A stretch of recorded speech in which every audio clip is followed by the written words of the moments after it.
Chhatrapati संभाजीनगरमध्ये toll नाक्यामध्ये गुंतवणुकीची बतावणी करून तिघांना 2,30,00,000चा गंडा घातल्याचं उघडकीस आलं। ठाण्याच्या व्यावसायिकासह तिघांना हा गंडा घालण्यात आला। छत्रपती संभाजीनगरच्या चिकलठाणा औद्योगिक परिसरामध्ये राहणाऱ्या आरोपीनं ही फसवणूक केल्याचं सुद्धा समोर आलं। पुण्यामध्ये शिंदेच्या शिवसेनेचे युवासेना जिल्हाप्रमुख निलेश घारे यांच्या वाहनावर अज्ञातांनी गोळीबार केला। वारजे माळवाडी इथं ही घटना घडलेली आहे।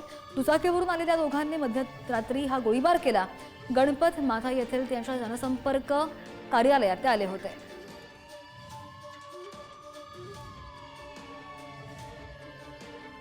बीडमधील समाधान मुंडे मारहाण प्रकरणी भागवत साबळे, सुरेश साबळेसह इतर 8 जणांविरोधात गुन्हा दाखल झालेला आहे। शहर पोलीस ठाण्यामध्ये समाधान मुंडेच्या आईने तक्रार केलेली होती। जलालपूरमध्ये त्याला मारहाण झाली आणि त्यामुळेच शिवराज जिवटे मारहाण प्रकरणामध्ये आता नवा ट्विस्ट आला।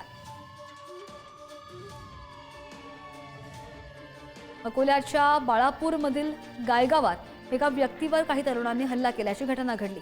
या प्रकरणी उरळ पोलीस ठाण्यामध्ये चौघांविरुद्ध गुन्हा नोंदवलेला आहे। उरुसाचा कार्यक्रम संपल्यानंतर घरी परतत असताना हा हल्ला झाला। हल्ल्यानंतर हल्लेखोर पसार झालेले आहेत।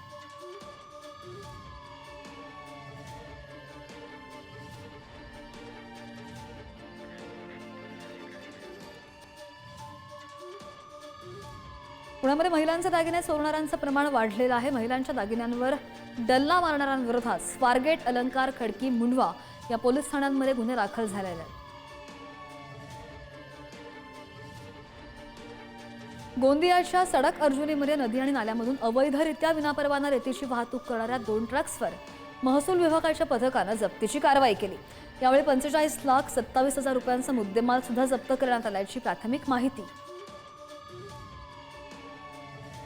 अमरावतीच्या राऊतवाडीमध्ये दारू पिण्याकरता पैसे मागत त्रास देत असल्यामुळे तरुणाची दगडाने ठेचून हत्या करण्यात आली आणि या प्रकरणी 3 आरोपींनी आत्मसमर्पण केलेलं आहे। त्यामुळे पोलीस अधीक्षक तपास करतात। नंदुरबारमधून गुजरात राज्यामध्ये रेशन अवैध विक्रीसाठी जाताना कारवाई करण्यात आलेली आहे। स्थानिक गुन्हे अन्वेषण शाखेनं ही कारवाई केली आहे आणि या प्रकरणी तिघांना ताब्यात घेतलेलं असून 3 ट्रकसह 53 लाखांचा मुद्देमाल जप्त झाल्याची माहिती। हिंगोली शहरामध्ये गावठी पिस्तूल बाळगणाऱ्या एका तरुणाला ताब्यात घेण्यात आलेला आहे। हिंगोली शहर पोलिसांनी ही कारवाई केली आहे। एक तरुण गावठी पिस्तूल घेऊन फिरत असल्याची माहिती शहर पोलीस ठाण्याच्या डीबी पथकाला मिळालेली होती।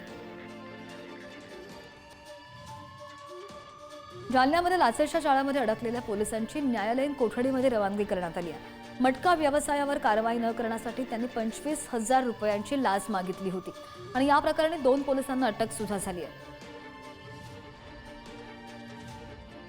नवी मुंबईमधील एपीएमसी परिसरामध्ये अल्मो स्पा सेंटरमध्ये मसाज पार्लरच्या नावाखाली पैसा व्यवसाय चालत असल्याची माहिती पोलिसांना मिळाली आणि या प्रकरणी पोलिसांनी तत्काळ कारवाई करत एक स्पा मालक आणि 2 मॅनेजरला अटक केली आहे। तसंच 6 पीडित महिलांची सुटका सुद्धा करण्यात आली आहे।